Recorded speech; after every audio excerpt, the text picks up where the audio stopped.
Paper solution के एक और वीडियो में आप सभी का स्वागत है। आज का मैं जो पेपर आपको सॉल्व कराने वाला हूं, ये हुआ था आरआरबी एलपी एग्जाम में।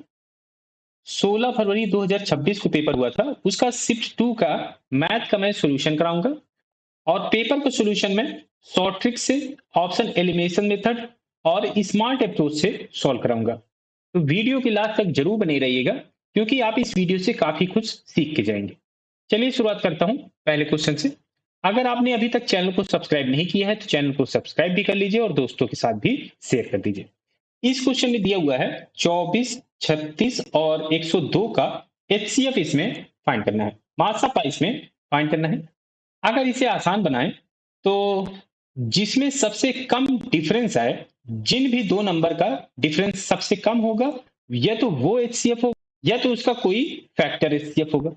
तो अगर इसमें हम देखें सबसे कम जो डिफरेंस आएगा, ये आएगा 24 और 36 में। 24 अगर 36 का डिफरेंस लें तो ये आ जाएगा 12। या तो 12 एचसीएफ होगा या तो इसका कोई फैक्टर होगा। तो अगर हम 12 से पहले चेक करें तो 12 दूनी 24 से 24 कट जाएगा, 12 तीन 36 से 36 कट जाएगा, 12 अट्ठे 96 और 6 102। तो 12 से ये नहीं कटेगा, तो 12 तो ऑप्शन ये नहीं होगा। अब 12 नहीं होगा तो इसका कोई फैक्टर होगा। तो 12 में क्या क्या आता है? 12 में आएगा 2 गुणे 2 गुणे 3। तो 2 से तो सभी नंबर हम देख सकते हैं कि डिवाइड होगी। तो 2 दूनी 4, 4 और 3 का हम फैक्टर ले लें। 4 से देखिए, चेक करें तो 4 से तो 24 डिवाइड हो जाएगा, 36 डिवाइड हो जाएगा, लेकिन 102 नहीं होगा, क्योंकि लास्ट दो डिजिट इसकी 4 से डिवाइड नहीं होगी। तो 4 से तो डिवाइड नहीं होगा, लेकिन 2 से ये हो जाएगा। 4 से नहीं होगा तो ये जो ऑप्शन सी है, ऑप्शन सी एलिमिनेट हो जाएगा। ए तो हो ही गया है। और 4 दूनी 8 होता है, तो ये बी भी एलिमिनेट हो गया। बचा केवल ऑप्शन डी। तो ऑप्शन डी ही इसमें करेक्ट हो जाएगा, चेक करने की जरूरत नहीं पड़ेगी। किसी प्रोडक्ट की कीमत पहले साल में 38% बढ़ती है और दूसरे साल में 20% घटती है। अगर प्रोडक्ट की शुरुआत कीमत 51 रुपए है तो दूसरे साल के आखिर में उसकी कीमत क्या होगी, ये इसमें फाइंड करना है। तो शुरुआत में तो 51 रुपए था, 51 रुपए पहले साल में 38% बढ़ जा रहा है। तो 38% अगर हम बढ़ा दें तो 100 में 38 बढ़ेगा तो 138% में है, तो 100 से डिवाइड हो जाएगा। और अब ये एक साल के बाद की कीमत हो गई है। अब दूसरे साल में 20% घट जा रही है कीमत। तो 20% अगर हम घटाएं तो 100 में 20 घटेगा तो 80 हो जाएगा। और ये हो जाएगा, परसेंट में है तो 100 से डिवाइड। सॉल्व कर ली इसे तो दो जीरो से दो जीरो कैंसिल हो जाएगा, जीरो से ये जीरो कैंसिल हो जाएगा। अब इसे अगर हम सॉल्व करें तो काफी मल्टीप्लीकेशन करना पड़ेगा। 51 गुणे 138 गुणे 8 और डिवाइड में है 10। अगर हम इसे सॉल्व करेंगे तो बहुत टाइम लगेगा। तो ऑप्शंस की हेल्प ले लें। इसमें देखें तो लास्ट डिजिट जीरो है। 8 के बाद जीरो कोई महत्व नहीं है, तो जीरो हम इग्नोर कर सकते हैं। तो लास्ट डिजिट इसमें 8 होगी। ऐसे इसमें देखें तो लास्ट डिजिट इसमें 4 होगी, क्योंकि इस जीरो का भी आगे कोई महत्व नहीं है। ऐसे ही इसमें ये है 6 और इसमें है 2। तो सभी में जो लास्ट डिजिट है वो अलग अलग है, 2, 6, 4 और 8। तो लास्ट डिजिट ही हम निकाल लें तो हम आसानी से आंसर निकाल सकते हैं, हमें कैलकुलेशन करने की जरूरत नहीं पड़ेगी। तो अगर इसमें से हम देखें तो 8 नहीं 64, 4, 4 एकम 4। तो जो भी लास्ट डिजिट आएगी वो आएगी 4, जो कि ऑप्शन बी में है। तो ऑप्शन बी करेक्ट हो जाएगा, पूरा कैलकुलेट करने की जरूरत नहीं है। दो नल ए और बी एक टंकी को क्रमशः 6 घंटे और 7.5 घंटे में भर सकते हैं। तो एक भर रहा है, ए जो है ये 6 घंटे में भर सकता है और बी जो है 7.5 घंटे में भर सकता है। दोनों नलों को 2 घंटे के लिए खोला जाता है और फिर बी को बंद कर दिया जाता है। बाकी टंकी को भरने में ए को कितना समय लगेगा, ये इसमें फाइंड करना है। अगर हम टोटल कैपेसिटी निकाल लें, कैपेसिटी कि टंकी की कितनी क्षमता है, तो 6 और 7.5, 7.5 को हम लिख सकते हैं 15/2, 15/2 लिख सकते हैं। तो अब इसका हम एलसीएम लें 6 और 15/2 का, तो 15 दूना 30, 6 पंचे 30, 30 आ जाएगा इसका एलसीएम। कैपेसिटी आ जाएगी 30। और इसकी अगर हम इफिशियंसी निकालें कि 1 घंटे में कितना भरेगी, तो 6 से डिवाइड करेंगे तो आ जाएगा 5 और 15/2 से डिवाइड करें तो ये आ जाएगा 4। 4 लीटर बी भरेगा 1 घंटे में और ए भरेगा 5 लीटर। टोटल कैपेसिटी 30 लीटर होगी। तो पहले तो दोनों एक साथ काम कर रहे हैं, मतलब कि दोनों नल खोले जाते हैं 2 घंटे के लिए। तो 2 घंटे में कितना काम करेंगे? 5 और 4 9, 9 दूनी 18, 18 लीटर भर देंगे। बचा कितना? 12 लीटर। 30 में से 18 जाएगा तो 12 लीटर बचा हुआ है। अब इसे कौन भर रहा है? ए भर रहा है। जो बाकी बचा है इसे ए भर रहा है।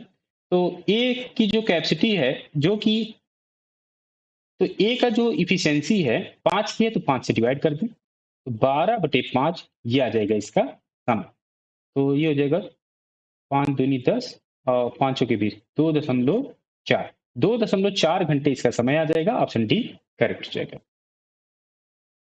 628 मीटर लंबी एक ट्रेन विपरीत दिशा में 10.1 किलोमीटर प्रति घंटे की गति से चल रहे एक व्यक्ति को 12 सेकंड में पार कर लेती है।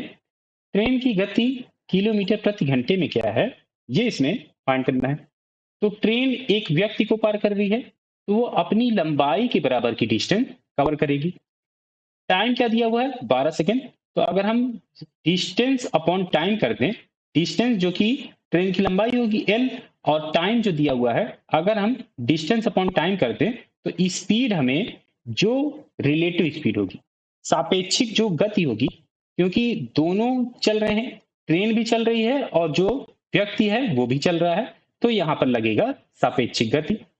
और विपरीत दिशा में चल रहे हैं तो दोनों की गति जो होंगी वो जुड़ जाएंगी। मान लेते हैं जो ट्रेन की गति है वो x है, जो कि हमें फाइंड करना है। ट्रेन की गति मान लेते हैं x है, तो सापेक्षिक गति क्या हो जाएगी? x प्लस जो व्यक्ति की गति होगी, व्यक्ति की गति है 10.1, तो 10.1 इसमें जुड़ जाएगा। तो स्पीड जो आएगी वो आ जाएगी x प्लस 10.1, और ये किलोमीटर प्रति घंटे में है, तो इसे भी मान लें किलोमीटर प्रति घंटे। अब इसमें हम सॉल्व करें तो लंबाई जो दी हुई है ट्रेन की 628 मीटर और समय दिया हुआ है 12 सेकंड। ये मीटर पर सेकंड में स्पीड आ जाएगी, तो इसे बदलने के लिए किलोमीटर प्रति घंटे में 18/5 से मल्टीप्लाई कर लें, ये इक्वल हो जाएगा x प्लस 10.1 के।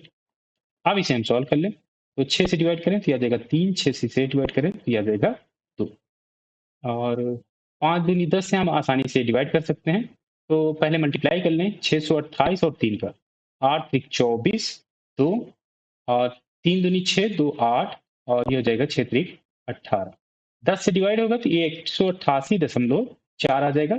x प्लस 10.1 की वैल्यू आ गई। तो यहाँ से हम x की वैल्यू निकालें तो 10.1 घटाएं, अगर केवल 10 होता तो 178.4 आता, 0.1 और है तो ये हो जाएगा 178.3।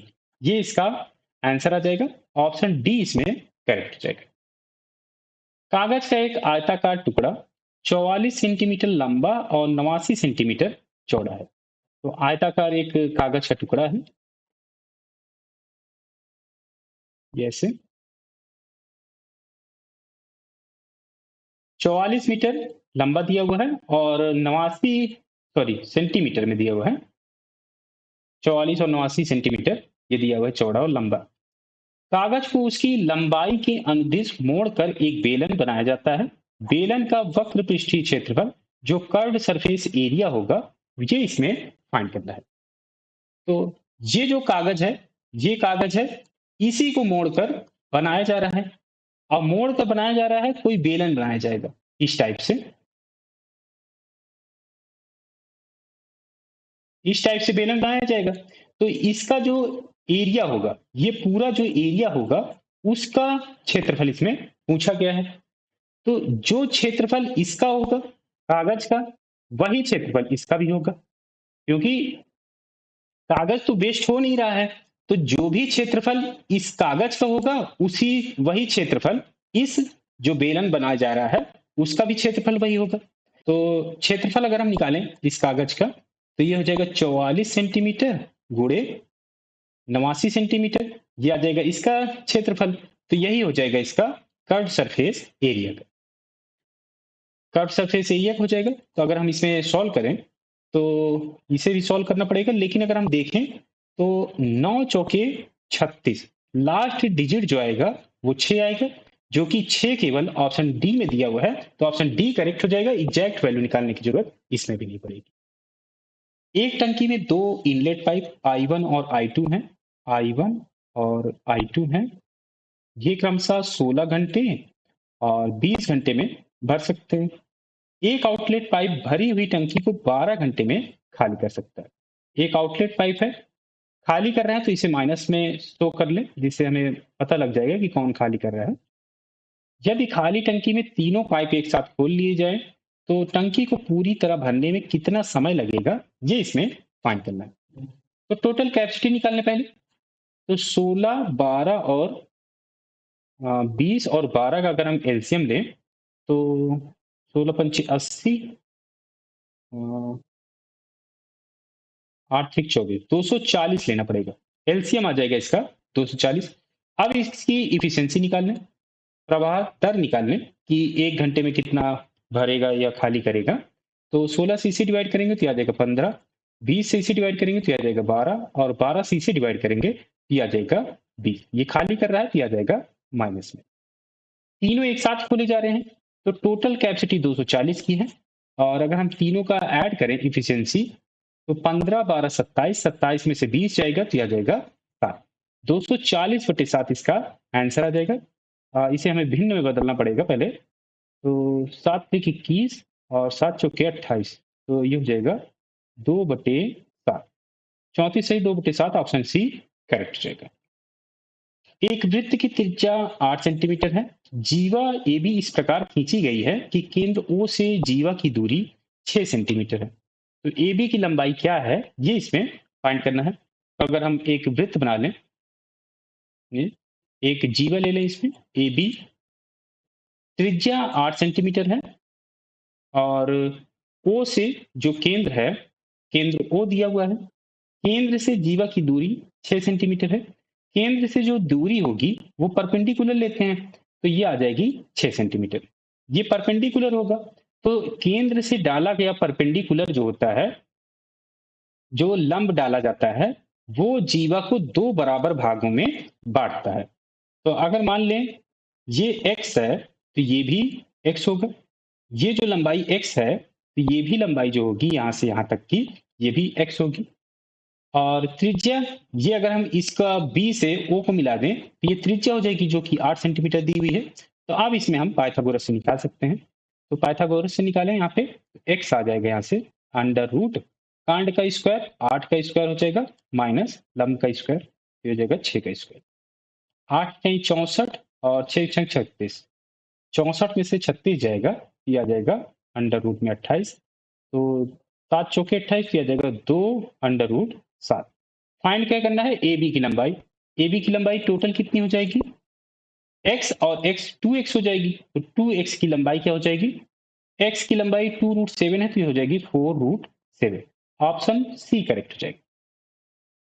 एक वर्ग का क्षेत्रफल 6561 सेंटीमीटर स्क्वायर है। इसका परिमाप एक समषटभुज रेगुलर हेक्सागन के परिमाप के बराबर है। तो वर्ग का क्षेत्रफल दिया हुआ है, मान लेते हैं भुजा ए है, तो ए स्क्वायर की वैल्यू दी हुई है 6561।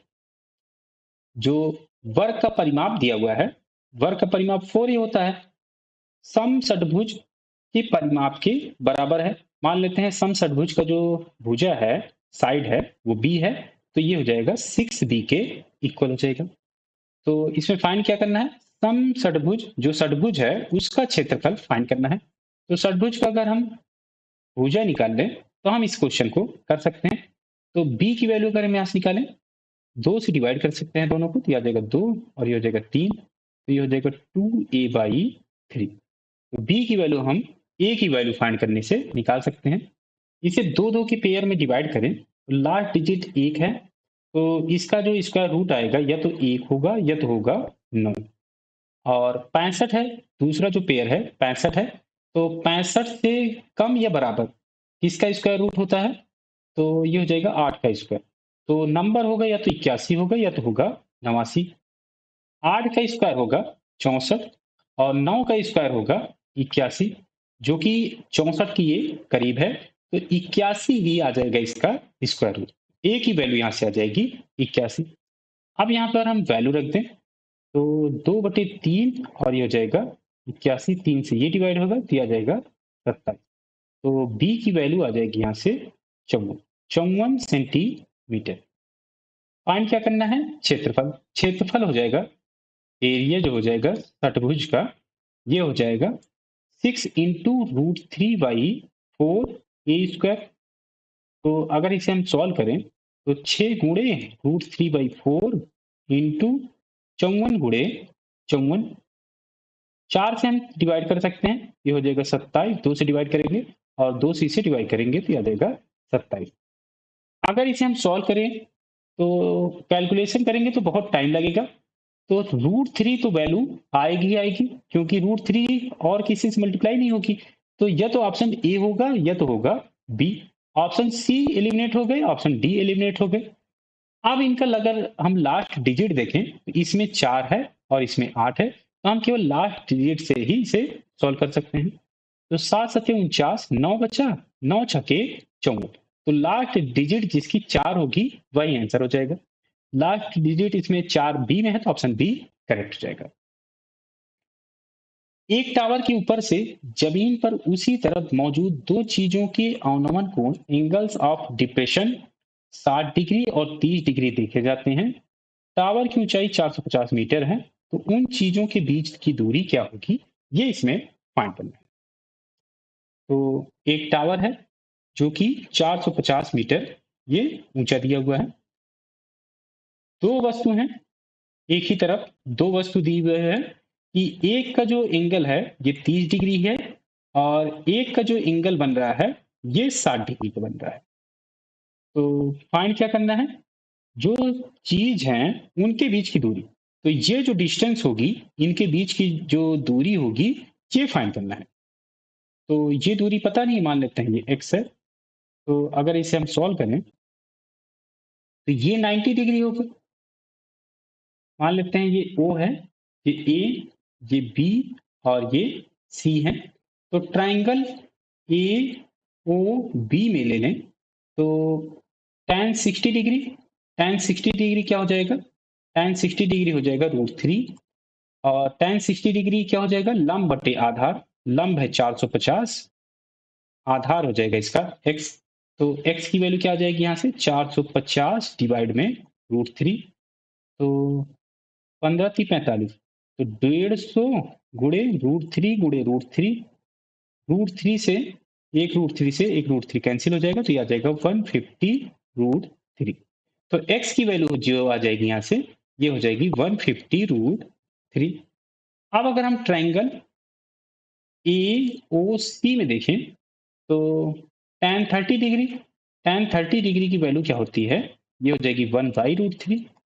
अब ये हो जाएगा लंब, लंब बटे आधार, आधार ये पूरा हो जाएगा। तो लंब हो जाएगा 450 और आधार हो जाएगा बेस, ये हो जाएगा OC के बराबर। तो अगर हम इसे सॉल्व करें तो OC की वैल्यू यहाँ से आ जाएगी 450 √3। तो ये टोटल जो वैल्यू आ गई ये आ गई 450 √3। फाइंड करना है हमें ये वाली वैल्यू। तो 450 में से 150 √3 कैंसिल हो जाएगा। तो यहाँ से अगर हम इसे दोनों को घटाएं ये हो जाएगा 300 √3। ये आ जाएगी इनके बीच की दूरी। ऑप्शन डी करेक्ट हो जाएगा। एक वस्तु की कीमत 16 रुपए थी। पहले साल में 10% और दूसरे साल में 30% की बढ़ोतरी हुई, तो 2 साल बाद उस वस्तु की कीमत रुपए में क्या होगी, ये इसमें फाइंड करना है। तो पहले 16 रुपए की वस्तु थी, पहले साल 10% बढ़ी, तो 10% बढ़ाएं। तो 10% का जो फ्रैक्शन वैल्यू होता है ये होता है 1/10। कोई वस्तु अगर 10 की थी तो एक बढ़ जाएगी अगले साल तो हो जाएगी 11 की। तो 11 की वस्तु हो जाएगी, लेकिन पहले 10 की थी तो 10 से डिवाइड कर दें। ऐसे अगर हम 30% और बढ़ाएं इसमें, 30% का फ्रैक्शन वैल्यू क्या हो जाएगा? 10% की फ्रैक्शन वैल्यू 1/10 होती है तो ये हो जाएगा 3/10। ऐसे ही 10 रुपए की वस्तु 3 रुपए बढ़ के 13 हो जाएगी। तो अब 13 से मल्टीप्लाई होगा, लेकिन पहले वस्तु 10 की थी तो 10 से डिवाइड कर दें। तो यही हो जाएगा इसका आंसर। एक जीरो से एक जीरो और एक जीरो से ये एक जीरो। सॉल्व करें तो अगर इसे हम देखें तो 3 एकम 3 और 6 त्रिक 18, लास्ट में 8 आएगा। ऑप्शन ए में भी है और ऑप्शन सी में भी है, तो इसे हमें सॉल्व करना पड़ेगा। तो इसे अगर हम सॉल्व कर लें तो 13 से पहले मल्टीप्लाई कर दें, 13 छंग 78, 7 और 13 एकम 13, 13 और 7 20 हो जाएगा।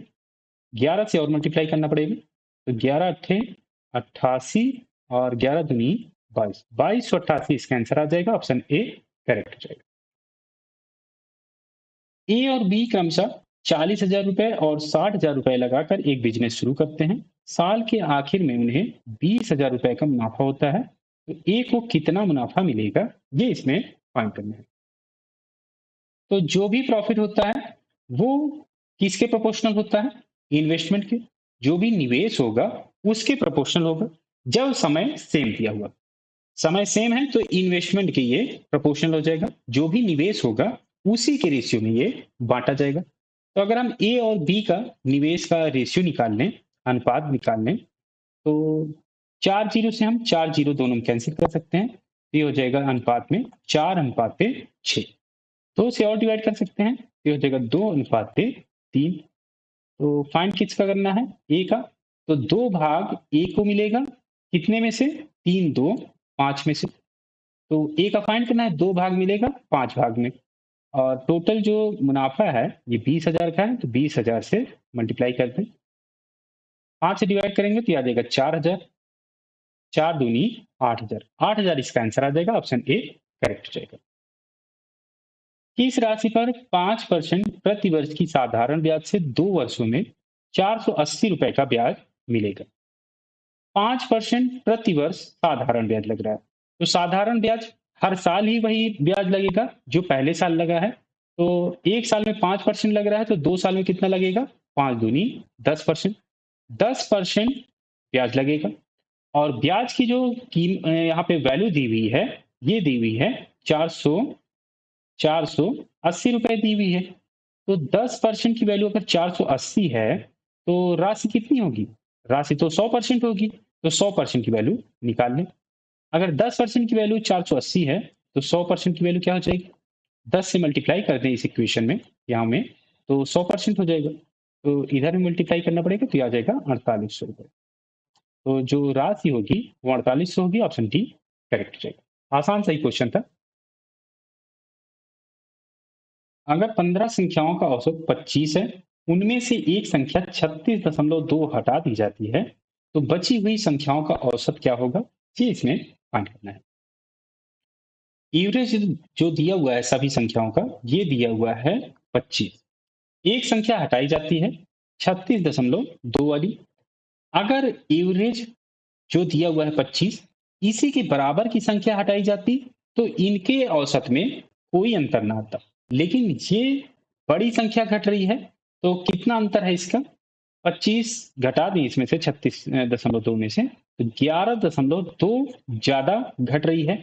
तो ये 11.2 जो होगी, पहले 15 संख्याएं थी, एक कम हो गई तो 14 संख्याओं में बराबर बराबर कम हो जाएगी। तो एवरेज जो होगा 11.2 डिवाइडेड बाई 14 कम हो जाएगा। तो अब इसे अगर हम सॉल्व कर लें तो 25 माइनस 14 अट्ठे 112, तो 0.8 कम हो जाएगा, तो ये हो जाएगा 24.2। 24.2 इसका आंसर आ जाएगा। ऑप्शन सी करेक्ट हो जाएगा। 2x plus 3y equal to 11 है और एक्स वाई 2 दिया हुआ है, तो इसकी वैल्यू फाइंड करना है। अगर इससे इसकी कंपैरिजन करें तो इसका अगर हम स्क्वायर कर दें 2x का, ये 4x स्क्वायर हो जाएगा, जो कि हमें फाइंड करना है। और इसका स्क्वायर करें, 3y का स्क्वायर करें तो ये 9y स्क्वायर हो जाएगा। तो इसकी वैल्यू फाइंड करने के लिए हमें क्या करना पड़ेगा? ये जो इक्वेशन दिया हुआ है इसका स्क्वायर कर दें, तो स्क्वायर करें तो आ जाएगा 4x स्क्वायर और ये हो जाएगा 9y स्क्वायर, और plus 2 into 2x into 3y, तो 3 दूनी 6xy, और ये हो जाएगा 11 का स्क्वायर करेंगे तो आ जाएगा 121। फाइंड करना है ये वैल्यू इतनी वैल्यू फाइंड करनी है। तो 2 गुणे 6x की वैल्यू इधर जाके सब्ट्रैक्ट कर दें, कम कर दें, तो 121 में ये हो जाएगा 3 दूनी 6 दूनी 12 12 और एक्स वाई की वैल्यू 2 है तो 2 इसमें कम कर दें, तो 121 में 24 घटेगा तो ये हो जाएगा 97। 97 इसका आंसर आ जाएगा, ऑप्शन बी करेक्ट हो जाएगा। विनीत 54 रुपए में एक जूसर खरीदता है। वह ग्राहक को अंकित मूल्य पर 10% की छूट देने के बाद 20% का लाभ कमाना चाहता है। इस उद्देश्य के लिए अंकित मूल्य क्या होना चाहिए, ये इसमें फाइंड करना है। तो 54 रुपए का खरीदा है तो कॉस्ट प्राइस दिया हुआ है 5400 है, 5400 कॉस्ट प्राइस दिया हुआ है, मार्क प्राइस हमें इसमें फाइंड करना है। अंकित मूल्य पर 10% की छूट देने के बाद 20% का लाभ कमाना चाह रहा है। तो लाभ कमाना चाह रहा है तो सेलिंग प्राइस हम कॉस्ट प्राइस से निकाल सकते हैं, क्योंकि 20% अगर हम इसमें प्रॉफिट जोड़ दें कॉस्ट प्राइस में तो सेलिंग प्राइस निकल आएगी। तो अगर हम 5400 रुपए में 20% जोड़े, 20% का जो फ्रैक्शन वैल्यू होती है ये होती है 1/5। तो 5 की वस्तु में अगर 1 रुपए प्रॉफिट जोड़ दें तो ये हो जाएगी 6 रुपए की। 6 से मल्टीप्लाई करना पड़ेगा, लेकिन पहले वस्तु 5 की थी तो 5 से डिवाइड। मार्क प्राइस से भी हम सेलिंग प्राइस निकाल सकते हैं। तो क्योंकि यहाँ पर 10% की छूट दिया जाता है जो कि सेलिंग प्राइस के बराबर हो जाएगा। अगर हम मार्क प्राइस में 10% कम कर दें तो मार्क प्राइस में 10% कम करेंगे तो 10% का जो फ्रैक्शन वैल्यू होती है ये होती है 1/10। तो 10 रुपए में 1 की कमी हो जाएगी, क्योंकि छूट दिया जा रहा है तो 9 की बचेगी। तो 9 की बचेगी, लेकिन पहले वस्तु थी 10 की तो 10 से डिवाइड। दोनों एसपी बराबर हो जाएंगे तो ये 5400 गुणे 6/5 इक्वल हो जाएगा मार्क प्राइस इंटू 9/10 के। तो सॉल्व करें तो 5 से ये डिवाइड होगा तो आ जाएगा 2, 3 से हम दोनों तरफ डिवाइड कर सकते हैं तो ये हो जाएगा 2 हो जाएगा, 3 से इसे डिवाइड करें तो आ जाएगा 1800। मार्क प्राइस अब निकालें, 18 दूनी 36 और 2 ये भी मल्टीप्लाई होगा तो हो जाएगा 7200। 7200 इसका आंसर आ जाएगा, ऑप्शन डी करेक्ट हो जाएगा। एक निश्चित राशि पर ब्याज की समान दर से 2 वर्षों के लिए साधारण ब्याज 66 रुपए और चक्रवृद्धि ब्याज 69 है, तो वह राशि क्या होगी रुपए में, इसमें फाइंड करना है। 2 वर्ष का साधारण ब्याज 66 दिया हुआ है, तो अगर हम 1 वर्ष का सिंपल इंटरेस्ट निकालें, साधारण ब्याज निकालें तो ये हो जाएगा 66 डिवाइड में 2 आ जाएगा तो आ जाएगा 33।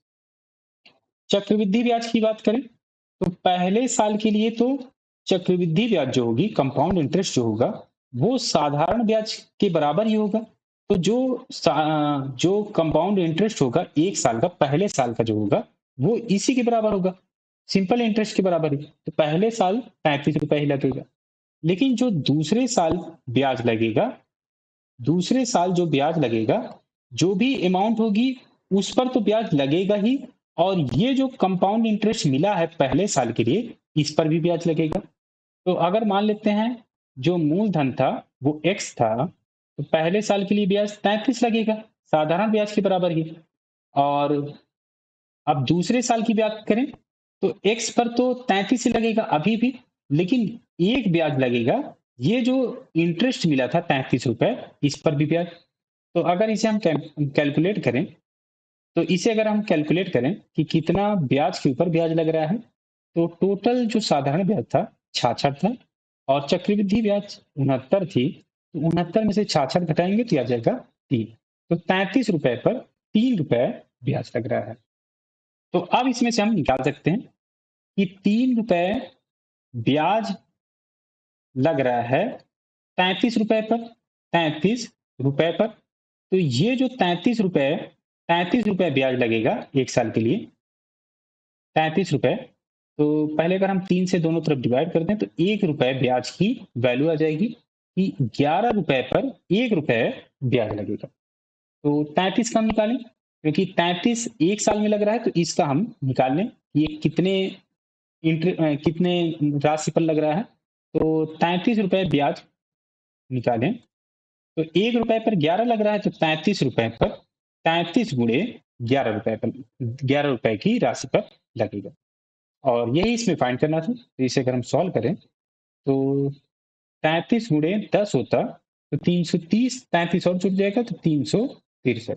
363 इसका आंसर आ जाएगा, ऑप्शन बी करेक्ट हो जाएगा।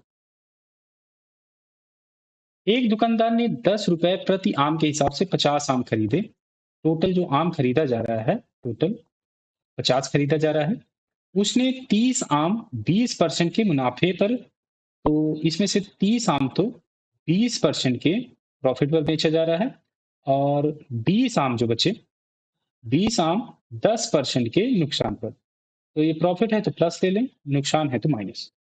उसका कुल मुनाफा या नुकसान प्रतिशत क्या है, ये इसमें फाइंड करना है। तो टोटल हमें फाइंड करना है कि जो भी प्रॉफिट होगा या लॉस होगा तो उसका परसेंटेज फाइंड करना है। तो इसका अगर हम ओवरऑल निकालें तो ये 30 और ये 20, अगर इसे हम रेशियो में ले लें, क्योंकि इसे रेशियो में लेंगे तो आसान हो जाएगा सॉल्व करना, तो 10 से हम डिवाइड कर सकते हैं। तो अगर ये 3 आम होगा तो ये 2 आम होगा, उसी रेशियो में आम होंगे। इन 3 आम से देखें तो कितना प्रॉफिट हो रहा है, 20 या 60% का प्रॉफिट हो जाता है। और इस 2 आम से देखें तो 10% का एक से नुकसान हो रहा है, तो ये हो जाएगा 10 दूनी 20, 20% का नुकसान हो जाएगा 2 से। टोटल कितने आम थे, 3 और 2 5, टोटल 5 आम थे रेशियो में, तो 5 से डिवाइड कर देंगे, यही आ जाएगा इसका एवरेज, यही आ जाएगा इसका टोटल प्रॉफिट या लॉस। तो इसे आप सॉल्व करें तो 60 में से 20 जाएगा, ये हो जाएगा 40, 40 को डिवाइड करेंगे 5 से तो 8 पंचे 40, तो 8% इसका ये प्लस में आया, तो ये हो जाएगा प्रॉफिट।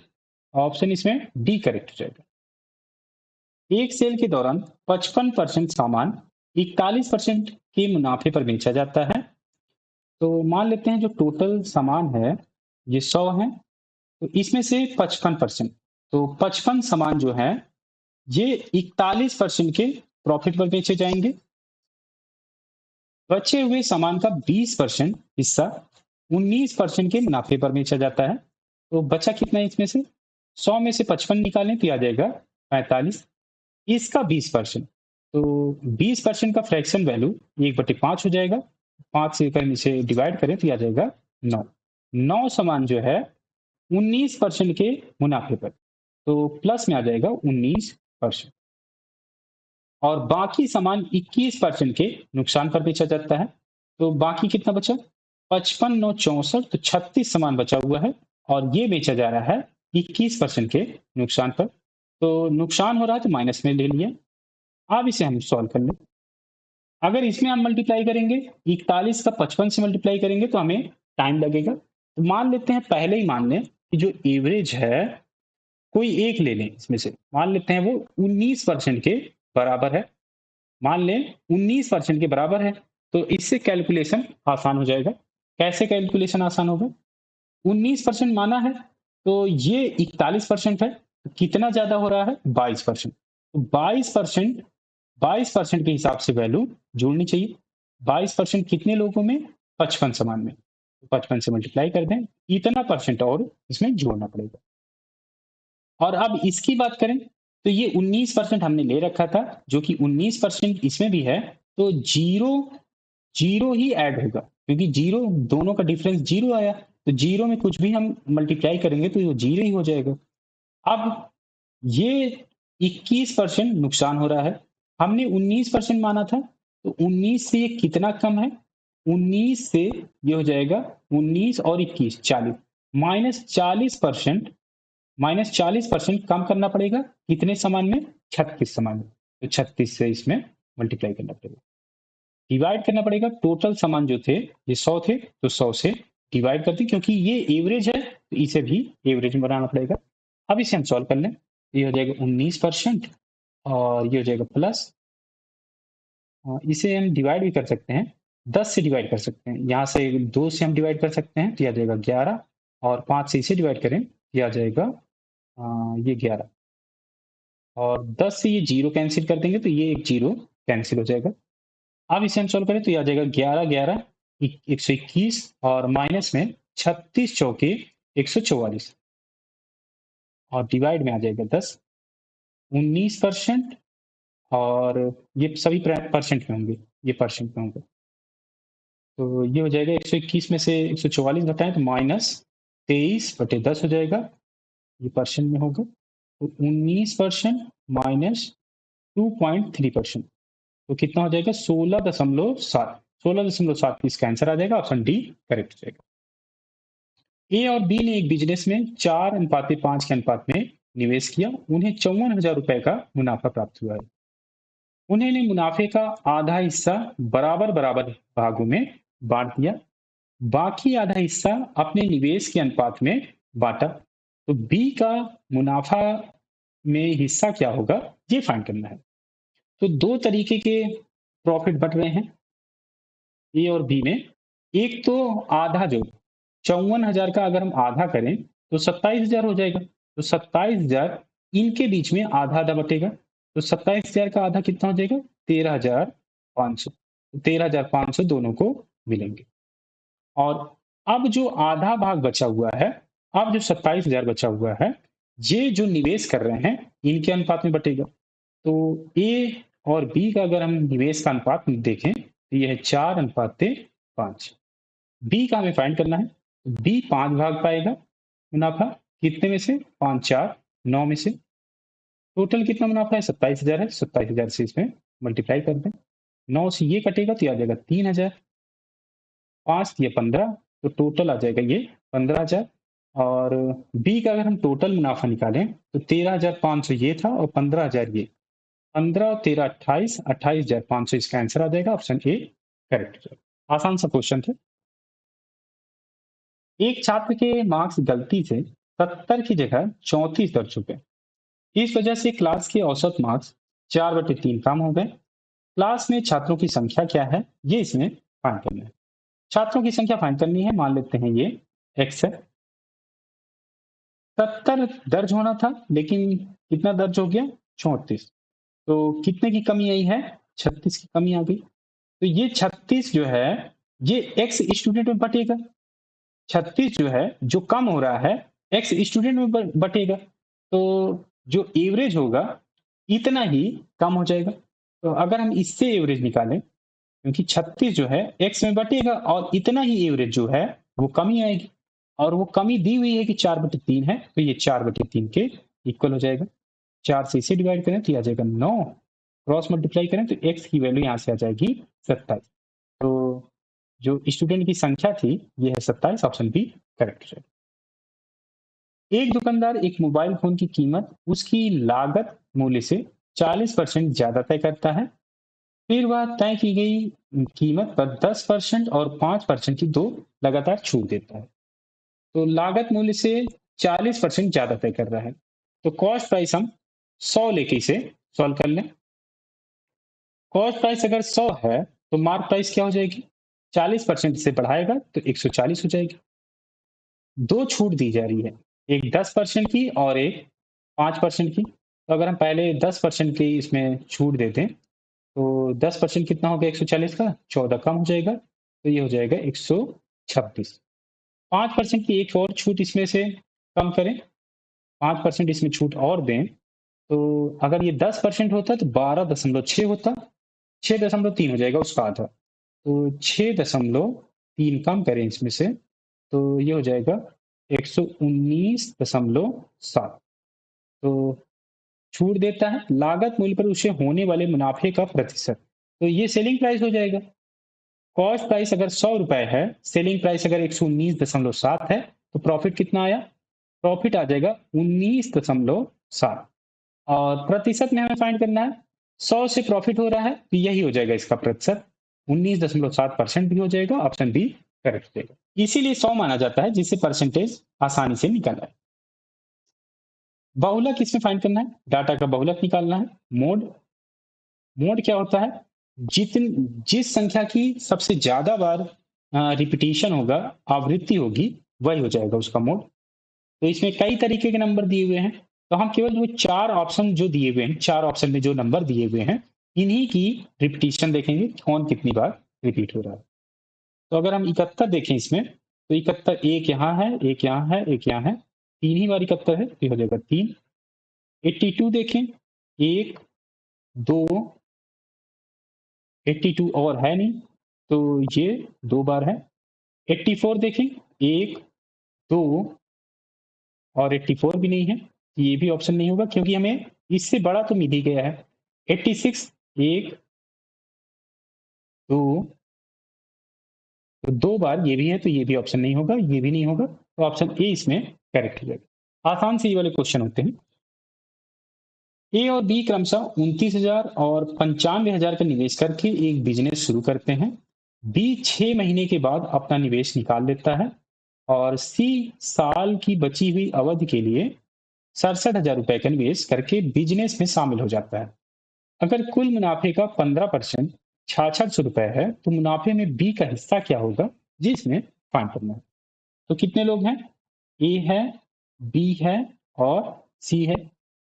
ए जो है 29,000, तो 3 जीरो सभी में हम काट लें, जो भी वैल्यू दी हुई है वो काट लें, जो निवेश है उसको, क्योंकि अगर हम प्रॉफिट काट देंगे तो आंसर गलत हो जाएगा। तो 3 जीरो यहाँ भी हम काट सकते हैं, क्योंकि ये भी निवेश है। तो ए निवेश कर रहा है 29 का, बी निवेश कर रहा है 95 का और सी निवेश कर रहा है 67 का। 6 महीने के बाद बी निकाल लेता है, तो बी केवल करेगा इन्वेस्टमेंट 6 महीने के लिए और सी साल की बची हुई अवधि के लिए। तो 6 महीने के बाद ये करता है, 6 महीने के लिए ही सी करेगा। ए जो है पूरा साल के लिए कर रहा है, तो 12 से इसमें मल्टीप्लाई। अब इसका हम रेशियो निकाल लें, तो इसी रेशियो में जो भी प्रॉफिट होगा वो डिवाइड होगा। तो 6 से हम डिवाइड कर सकते हैं सभी में, तो ये हो जाएगा 2, ये कट जाएगा, ये कट जाएगा, 29 दूनी 58 और ये 95 ऐसे ही रहेगा और ये 67 भी ऐसे ही रहेगा। प्रॉफिट इसमें फाइंड करना है बी का, प्रॉफिट बी का फाइंड करना है। तो जो भी प्रॉफिट होगा ये 95 का मल्टीपल होगा। अगर हम 95 का मल्टीपल देखें, 95 को हम डिवाइड कर सकते हैं 19 गुणे 5 में, तो वो 19 से भी डिवाइड होना चाहिए, 5 से भी डिवाइड होना चाहिए। 5 से तो सभी डिवाइड होंगे, तो केवल हम 19 से चेक करें, तो ऑप्शन ए डिवाइड हो सकता है। 20,000 है तो ये डिवाइड नहीं होगा। 205, 19 से कम 19, ये भी डिवाइड नहीं होगा और 19,500 ये भी डिवाइड नहीं होगा। तो केवल ऑप्शन ए ही है जो 19 और 5 दोनों से डिवाइड हो रहा है, तो यही हो जाएगा इसका आंसर। हमें निकालने की जरूरत नहीं पड़ेगी इसमें, क्योंकि ये जो प्रॉफिट होगा इसी प्रोपोर्शन में बांटे जाएंगे। तो 95 का रेशियो आया है, तो 95 इसमें फैक्टर में भी होना चाहिए। वैल्यू फाइंड करना है, 8 का स्क्वायर तो हो जाएगा 64 और अंडर रूट 10 का स्क्वायर तो हो जाएगा 10 minus 1 under root 16 minus root 16 हो जाएगा 4 और माइनस ये 5। तो 10 में से 4 और 5 9, 9 घटेगा, तो ये हो जाएगा 1 64 1 65, 65 इसका आंसर आ जाएगा, ऑप्शन सी करेक्ट हो जाएगा। ट्रेन ए 260 मीटर लंबी और 160 मीटर लंबे प्लेटफॉर्म को 28 सेकंड में पार करती है। तो ट्रेन प्लेटफॉर्म को पार कर रही है, तो डिस्टेंस कितना कवर करेगी? अपनी लंबाई और प्लेटफॉर्म की लंबाई के बराबर डिस्टेंस कवर करेगी। तो स्पीड हम निकाल सकते हैं, जो ट्रेन ए की है वो स्पीड हम निकाल सकते हैं। टोटल डिस्टेंस कितना हो जाएगा? 260 और 160, तो 26 और 16 42 हो जाएगा, 420 हो जाएगा, 420 और समय है 28 सेकेंड, 28 से डिवाइड कर दें, तो ये मीटर में है और ये सेकंड में, तो स्पीड जो आएगी मीटर पर सेकंड में आ जाएगी। 28 से इसे हम डिवाइड करें तो 28 एकम 28, 28 पंचे 140, ये आ जाएगा 15 मीटर पर सेकंड। ट्रेन बी 340 मीटर लंबी है और एक खड़े व्यक्ति को 20 सेकंड में पार करती है। तो एक व्यक्ति को पार कर रही है, तो ट्रेन कितना कवर करेगी? ट्रेन कवर करेगी अपनी लंबाई के बराबर। तो स्पीड हम बी की, जो बी ट्रेन है उसकी निकाल सकते हैं। टोटल डिस्टेंस कितना हो जाएगा? 340 और समय दिया हुआ है 20 सेकंड, तो 20 से डिवाइड कर दें, 0 से 0, 2 से ये कटेगा तो याद आएगा 17 मीटर पर सेकंड। दोनों ट्रेनें समांतर सीधी पटरियों पर एक समान गति से चलती हैं। जब तेज गति वाली ट्रेन धीमी गति वाली ट्रेन को एक ही दिशा में, एक ही दिशा दिया हुआ है, में चलते हुए पूरी तरह से पार करती है, तो उसमें लगने वाला समय क्या होगा, ये इसमें फाइंड करना है। तो ट्रेन एक दूसरे को पार कर रही है, एक इस डायरेक्शन में जा रही है तो दूसरी भी इसी डायरेक्शन में जा रही है, तो दोनों ट्रेन की लंबाई ऐड हो जाएगी, डिस्टेंस जो हो जाएगी अब दोनों ट्रेनों की लंबाई के बराबर डिस्टेंस होगी। तो एक की जो लंबाई है 260 है, दूसरे की लंबाई 340 है, 340 और अब जो स्पीड हो जाएगी, क्योंकि एक ही दिशा में जा रही है, तो अब यहाँ पर लगेगी सापेक्षिक गति। एक की 17 स्पीड है, एक की 15 है, तो डिफरेंस ले लें, तो 17 में से 15 जाएगा तो 2 आ जाएगा समय, और सॉरी स्पीड। तो टाइम आ जाएगा यहाँ से, जो कि हमें फाइंड करना है। तो 260 और 340 हो जाएगा 600। 600 को 2 से डिवाइड करेंगे तो आ जाएगा 300, जो कि सेकंड में ही दिया हुआ है, तो ऑप्शन बी करेक्ट हो जाएगा। तो इस पेपर में आए हुए सभी क्वेश्चन मैंने आपको करा दिए हैं। अगर ये वीडियो आपको अच्छी लगी हो तो लाइक करिए, दोस्तों के साथ शेयर करिए, और चैनल को अभी तक आपने सब्सक्राइब नहीं किया है तो चैनल को सब्सक्राइब जरूर कर लीजिए।